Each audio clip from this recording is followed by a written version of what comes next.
Encavando pela verdade, nós vamos ver hoje o mundo pré-diluviano, ou seja, antes do dilúvio.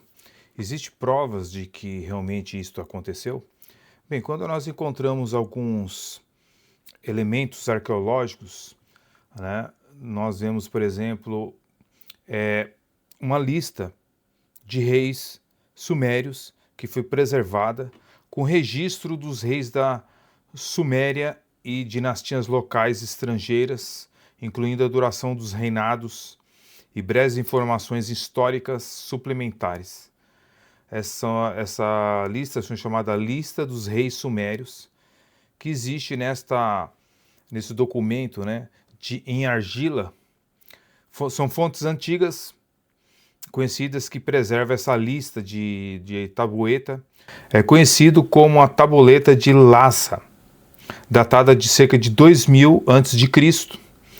É um prisma, e que termina com um rei chamado Zin-Magir de Zin, que reinou no final do século 19 a.C. O prisma, conforme vocês estão vendo aí, ele tem 4 lados e mede cerca de 20 centímetros de altura, 9 centímetros de largura. Foi feito de argila impressa com escrita cuneiforme da língua sumérica.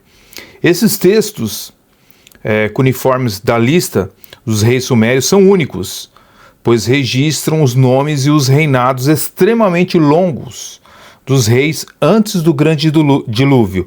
As pessoas viviam muito mais, antes da era do dilúvio. E os reinados desses reis antediluvianos foram medidos nas unidades numéricas suméricas, conhecido como sarx.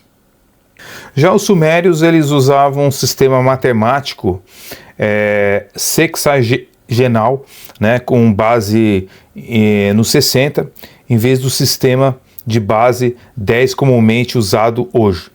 O texto começa com: depois que a realeza desceu do céu, a realeza estava em Eridu. E continua listando 8 governantes pré-diluvianos com vidas incrivelmente longas, variando nesses 18.600 tablets. Arqueologicamente, Eridu em El Abu tem sido considerada a cidade mais antiga da Mesopotâmia e possivelmente a cidade mais antiga do mundo. Também foi sugerido como a localização da Torre de Babel devido ao seu possível status como a primeira cidade e um enorme zigurate antigo construído ali. Após a lista desses 8 reis, o texto ele menciona: depois que o dilúvio varreu o reinado, estava em Quis, antes de continuar o registro de dinastias e reis posteriores. Essa cidade de Quis provavelmente foi fundada por volta de 3100 a.C. Talvez seja coincidência, mas depois de Adão também há 8 homens listados em Gênesis antes de Noé e do dilúvio. E os números estejam mudados, a comparação entre os reinados pré-diluvianos demonstra que os sumérios acreditavam que os reis pré-diluvianos tinham vidas várias vezes mais longas que aqueles que viveram depois do dilúvio.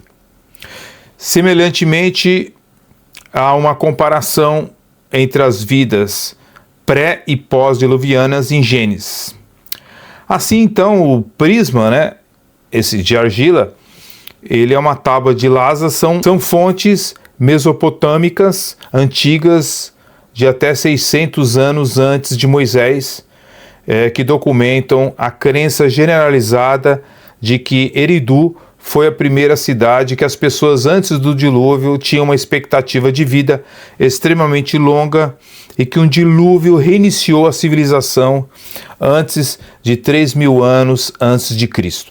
Nós vemos na Bíblia isto confirmado, essa questão de longevidade da vida, quando nós lemos, por exemplo, Gênesis capítulo 7, versículo 6, que diz: ora, Noé tinha 600 anos quando o dilúvio veio sobre a terra, indicando que as pessoas realmente viviam longos e longos anos.